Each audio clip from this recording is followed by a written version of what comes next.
¿Qué tal, hermanos? ¿Cómo están? Mi nombre es Alejandro López, de la ciudad de Mercedes. Es un gusto estar con ustedes a través de este medio, de internet, y poder compartir algo de la palabra de Dios. Esta enfermedad, esta pandemia de coronavirus nos ha hecho recurrir a estas formas para mantener el contacto, mantener la comunión. Y bueno, estamos agradecidos de que podemos contar con esto y también aprovecharlo. Me pidieron los hermanos que tratáramos un tema basado en un pasaje en la carta de Pablo a los Efesios, el capítulo 4 y del versículo 25 al 32, y tiene que ver con ese mandamiento de ser benignos los unos con los otros. Siempre es interesante cuando uno va a estudiar cualquier parte de la Escritura, tratar de entender un poquito el contexto, y en este caso estamos frente a una carta del apóstol Pablo a la iglesia del Señor en Éfeso. Era muy común que Pablo trabajaba en equipo, no siempre trabajaba solo, y muchas veces había hermanos de él, parte de su equipo, que venían de las iglesias trayendo algunos informes, trayendo a veces algunas dudas de los hermanos, y Pablo trataba esos asuntos a través de cartas. Es muy claro, por ejemplo, la carta de Pablo a los Corintios, cómo él va tratando asuntos particulares de esa iglesia, problemáticas, cosas que quería aclarar, y eso lo vemos muy claro ahí en la carta a los Gálatas. Pero cuando nosotros vemos la carta a los Efesios y leemos toda la carta, percibimos que no hay, por así decirlo, asuntos particulares de esa iglesia. Si bien es dirigida a la iglesia en Éfeso, parece que la intención de Pablo era un poquito más amplia, y era hacer una presentación muy clara, muy consistente del Evangelio.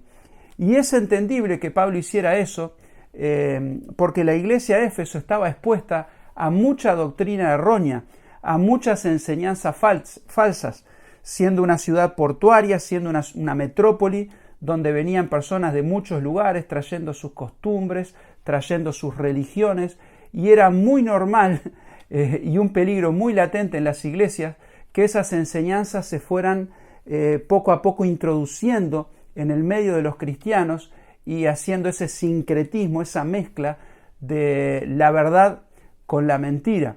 Entonces el apóstol Pablo, como a veces recomiendan, siempre me acuerdo del ejemplo que dan sobre las personas que trabajan en los bancos o recibiendo dinero, y parece que es imposible estudiar todas las posibles falsificaciones de un billete. Entonces siempre está ese ejemplo de que los que trabajan con dinero tienen que conocer muy bien los billetes verdaderos, y conociendo el billete verdadero uno puede identificar lo falso. Entonces parece que Pablo concentra toda su energía, sus pensamientos, sus palabras en hacer una presentación clara, consistente del Evangelio, y presentárselo a la iglesia. ¿Para qué? Para que frente a estas otras ideas, estas otras corrientes religiosas y también de idolatría, ellos pudieran estar firmes en ese mensaje precioso del Evangelio. Y es así que Pablo hace una presentación completa, y en esta carta hay una división muy clara entre los 3 primeros capítulos y los últimos 3 capítulos. Y eso nos habla un poco de que el Evangelio es un mensaje completo. En los primeros 3 capítulos Pablo habla mucho sobre cómo hemos sido salvos los creyentes. Y en los últimos 4 capítulos Pablo responde la pregunta: ¿para qué fuimos salvos? En los primeros 3 capítulos Pablo habla mucho de justificación, de cómo Dios nos ha hecho justos delante de su presencia. Y en los últimos 4 capítulos, del 4 al 6, Pablo habla mucho de santificación, de ese proceso dinámico en la vida de todo creyente, donde nos vamos separando del pecado y acercándonos a la voluntad de Dios. En los primeros 3 capítulos Pablo habla del propósito y el poder de Dios en la vida de los creyentes.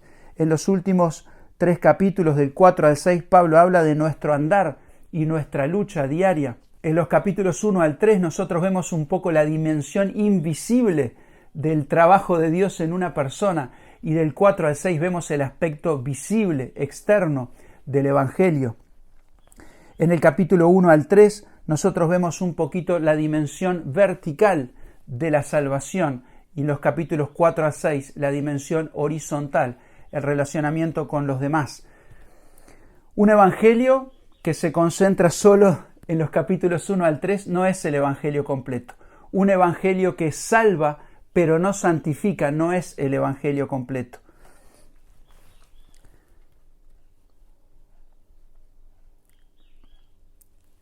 El Nuevo Testamento es muy claro que Dios nos salvó pero nos salvó también para.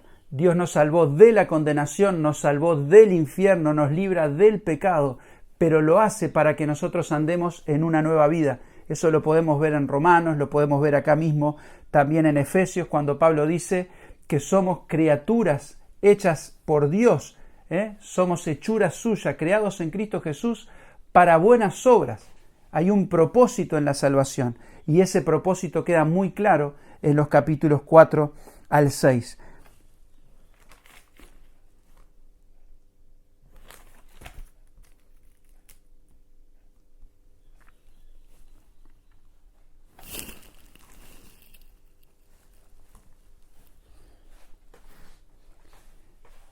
Entonces este pasaje que nosotros tenemos acá, frente a nosotros, Efesios capítulo 4, del versículo 25 al 32, tiene mucho que ver con esta dimensión práctica de la vida cristiana, que también es evangelio, que también es importante que nosotros los cristianos lo tengamos claro para poder tener, como dice en Efesios, un andar digno del Señor Jesucristo. Vamos a leer entonces Efesios capítulo 4, comenzando del 25, dice: por lo cual, desechando la mentira, hablad verdad cada uno con su prójimo, porque somos miembros los unos de los otros.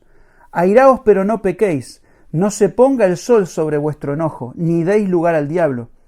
El que hurtaba, no hurte más, sino trabaje, haciendo con sus manos lo que es bueno, para que tenga que compartir con el que padece necesidad.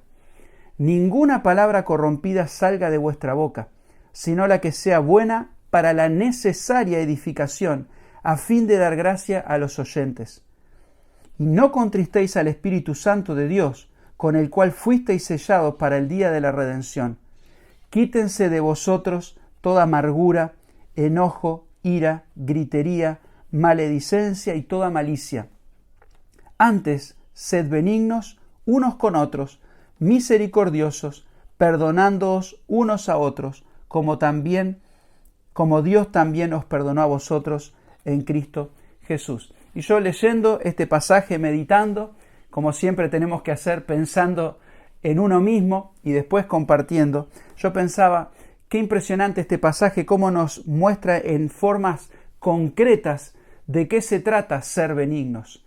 El desafío, el mandamiento es: sed benignos unos con otros. Y en estos versículos Pablo trata diferentes aspectos de cómo se muestra esa benignidad. Entonces vamos a ver 7 maneras en las cuales nosotros podemos ser benignos. Y esto puede ser como una especie de espejo en el cual nosotros nos podemos reflejar y poder evaluar nuestra vida, cómo estamos en relación a estos puntos. En primer lugar, el versículo 25, podemos decir que somos benignos cuando hablamos solamente la verdad con nuestros hermanos. Esto parece algo obvio, que no tenemos que mentir, pero ustedes pueden pensar cuántas formas sutiles tenemos de mentir. Cuántas veces nosotros no decimos la verdad. Esto tiene que ver muchas veces con la exhortación que nos debemos los unos a los otros. Tiene que ver con cuando vemos un hermano que está yendo por un camino equivocado, poder acercarnos a él en amor y corregirlo. Muchas veces preferimos la comodidad de no querer molestar a nadie y no decimos la verdad, nos callamos la boca.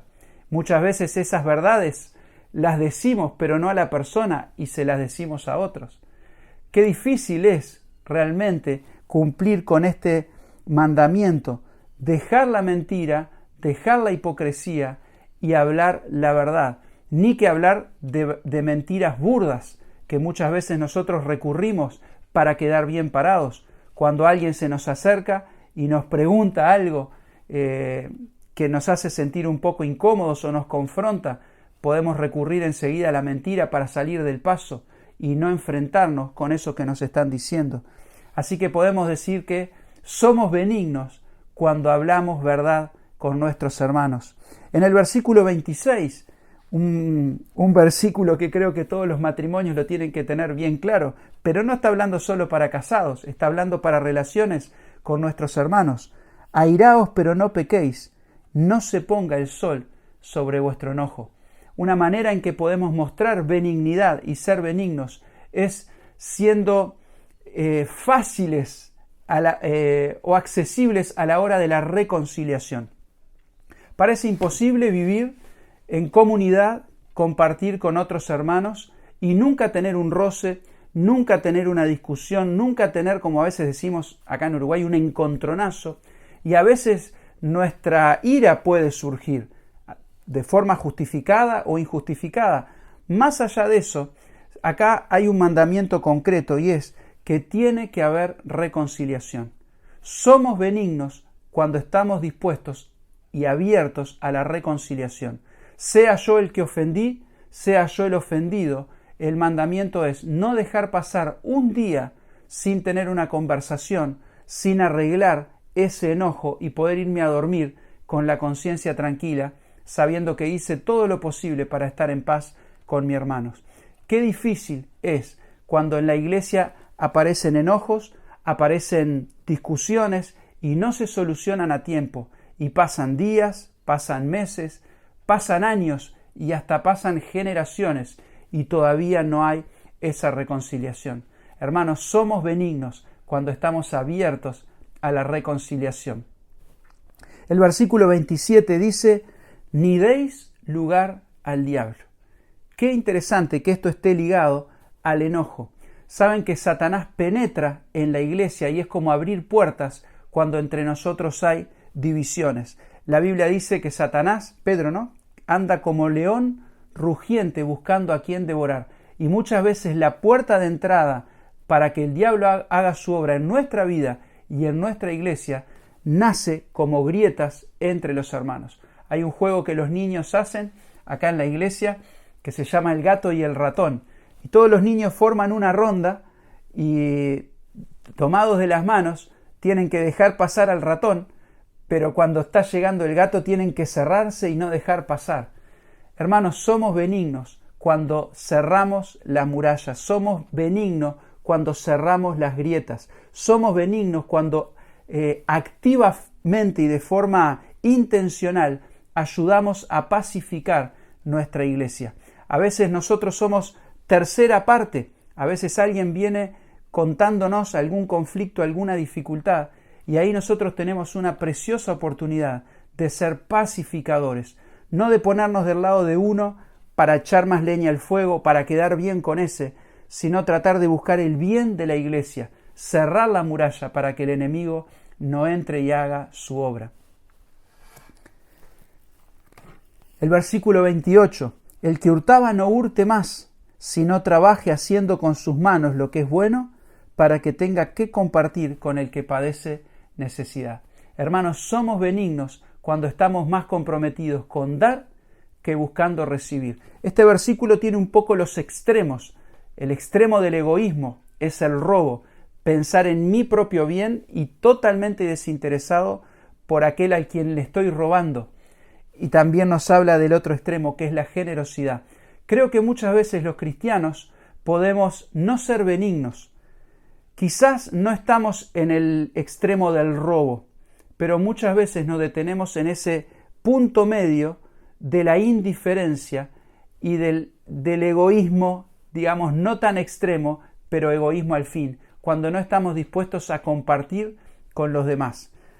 Puede ser que no estoy robando, ojalá sea así, que no esté robando tiempo de mi patrón, que no esté robando cosas, pero puedo pensar en esta mañana, creo que ustedes van a escuchar esto de mañana, ¿estoy siendo generoso? Nuestra sociedad nos impulsa a pensar en nosotros, a pensar esto yo me lo gané. Y acá el apóstol está diciendo, sí, vos te lo ganaste, no robes más, ganate las cosas con tus propias manos, pero dice que el fin de ganar no se acaba en nosotros mismos, ni en nuestra familia. El fin de ganar es también compartir con aquellos que tienen necesidad. Qué lindo es cuando los cristianos muestran la benignidad de esta manera tan concreta. En estos días, en las redes sociales veía muchas personas haciendo buena obra en el sentido de dar. Y ahí estaba la discusión, bueno, si lo vas a hacer, no saques fotos, si sacas foto, no sacas foto. Pero yo pensaba, más allá de eso, qué lindo cuando la iglesia puede mostrar su generosidad. No como propaganda, no como para que las personas después se sientan en deuda con nosotros, sino simplemente porque vemos una generosidad y nosotros podemos cumplirla. Ser benignos es también ser generosos. Y principalmente, como dice Pablo también en la carta a Timoteo, principalmente con aquellos que son de la familia de Dios.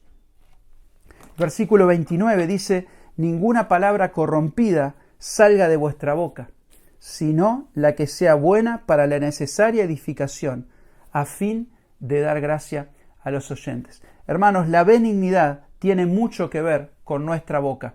Ya vimos lo que es la mentira y la verdad, pero acá está hablando de palabras corrompidas. Yo cuando era adolescente o niño, siempre que leía este versículo pensaba en palabrotas. Claro, cuando uno es más chico, tiene una lucha, y a veces de grande también, con esas palabrotas que se nos escapan en algunas situaciones. Algo que claramente no tenemos que hacer, porque no edifica. Pero pensaba algo más sutil. Palabra corrompida, como podemos ir al original, tiene que ver con una palabra podrida, literalmente. Y algo podrido, cuando vos lo comés, normalmente te cae mal, te cae indigesto. Vos comés un pan vencido o una fruta que está podrida, eso te puede causar muchas veces hasta enfermedad o por lo menos un rato de pasar muy mal. Y yo pensaba, ¿cómo son nuestras palabras? ¿Son nuestras palabras saludables? Cuando las personas comen nuestras palabras, metafóricamente, cuando escuchan lo que nosotros decimos, ¿son alimentadas? ¿Son edificadas? ¿Tan más cerca del Señor? ¿O nuestras palabras son como ese bocado podrido que después va a dejar un sabor amargo y un momento malo para la persona? Colosenses 4:6 dice que nuestra palabra debe ser siempre sazonada con sal. Y siempre pensamos en la sal como algo que preserva la pureza o preserva la contaminación, además del sabor. ¿Cómo estamos siendo con nuestras palabras? ¿Estamos mostrando la benignidad? ¿O estamos hiriendo? ¿O estamos muchas veces siendo personas que sembramos cosas negativas, difamaciones, chismes, calumnias, críticas destructivas? Eso es palabra corrompida también, no solo las palabrotas. Y es un gran problema que nosotros tenemos, cada uno de nosotros, y que tenemos que pedir al Señor que nos ayude. Somos benignos cuando nuestras palabras edifican. Puedes preguntarte, ¿cómo queda una persona después de que tuvo una conversación conmigo? ¿Cómo queda esa persona? ¿Queda animada? ¿Queda fortalecida? ¿Queda edificada? ¿O queda triste? ¿Queda preocupada? ¿Queda abatida? ¿Queda enojada? Versículo 30 dice, y no contristéis al Espíritu Santo de Dios, con el cual fuisteis sellados para el día de la redención. La presencia del Espíritu Santo en la vida de los creyentes es una garantía, como dice Pablo en el capítulo 1. Hemos sido sellados, el Espíritu Santo no se va de nuestra vida. Pero es algo muy claro también en la palabra, que el Espíritu Santo puede ser contristado o incluso apagado. Podemos pensar en el Espíritu Santo como aquel que guía nuestros pasos. Hoy por hoy estamos muy acostumbrados al GPS.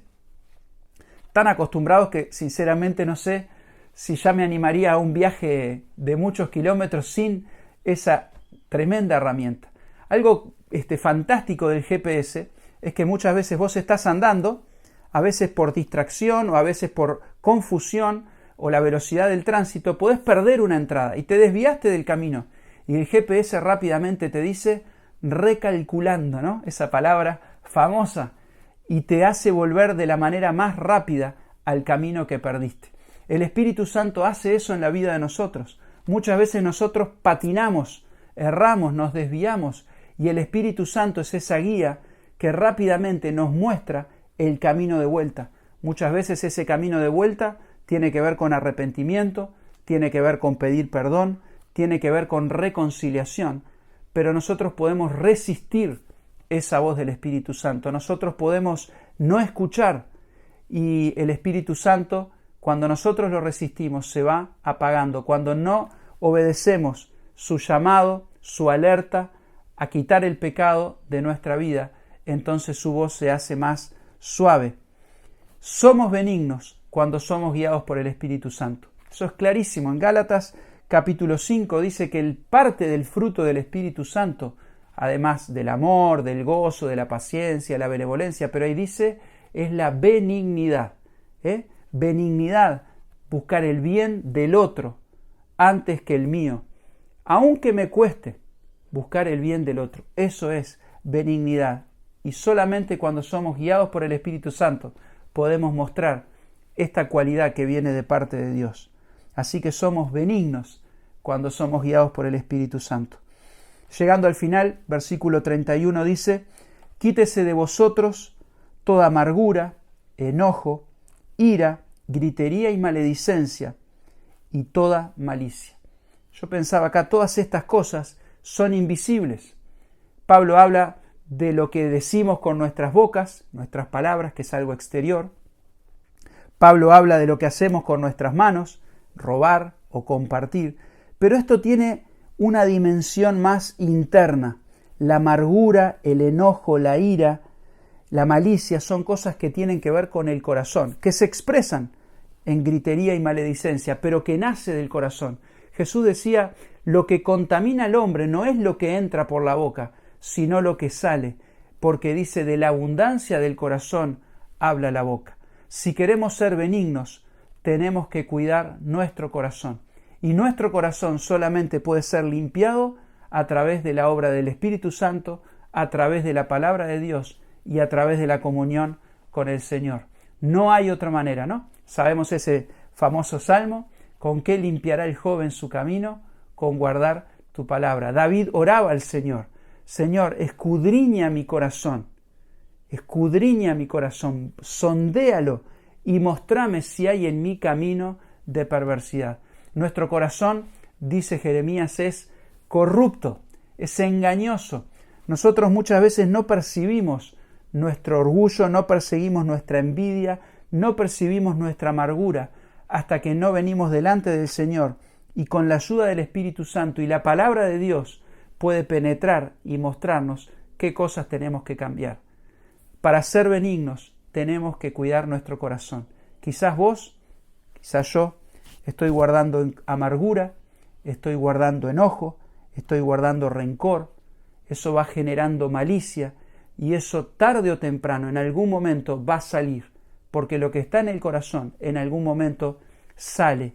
Y cuando sale, hace mucho daño. Entonces llegamos por fin a nuestro versículo 32. Antes, sed benignos unos con otros, misericordiosos, perdonándoos unos a otros, como Dios también os perdonó a vosotros en Cristo Jesús. La benignidad siempre tiene que ver con buscar el bien del otro, como decíamos. Y para eso, el único ejemplo que tenemos totalmente puro, totalmente santo, totalmente benigno, es nuestro Señor Jesucristo. Él siempre buscaba el bien del otro. Él siempre buscaba ayudar al otro. Aún las personas que los maltrataban, aún aquellos que lo maldecían, Él bendecía. Aún aquellos que los clavaron en la cruz, Él decía, Padre, perdónalos porque no saben lo que hacen. Él es nuestro referente, Él es nuestro ejemplo. En el capítulo 5, versículo 1 dice, sed pues imitadores de Dios como hijos amados. Hermanos, si queremos ser benignos, tenemos que mirar a nuestro Señor Jesucristo, como en todos los aspectos de la vida cristiana práctica, mirarlo a Él e imitarlo. Sin duda es una bendición pertenecer a una iglesia, a una comunidad donde reine la benignidad, donde los hermanos sean benignos unos con otros. Pero nosotros no podemos cambiar a los demás, nosotros somos responsables, cada uno delante de Dios, por lo que hacemos, por nuestra manera de andar.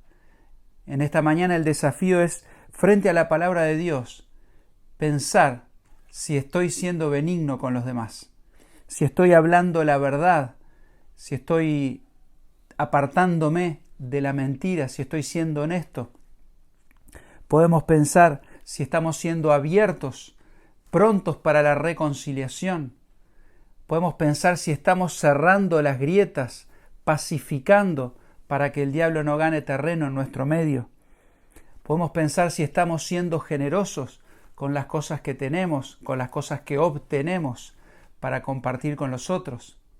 Podemos pensar si nuestras palabras, si nuestra conversación es algo que nutre y edifica a los demás, o es una palabra corrompida que causa daño.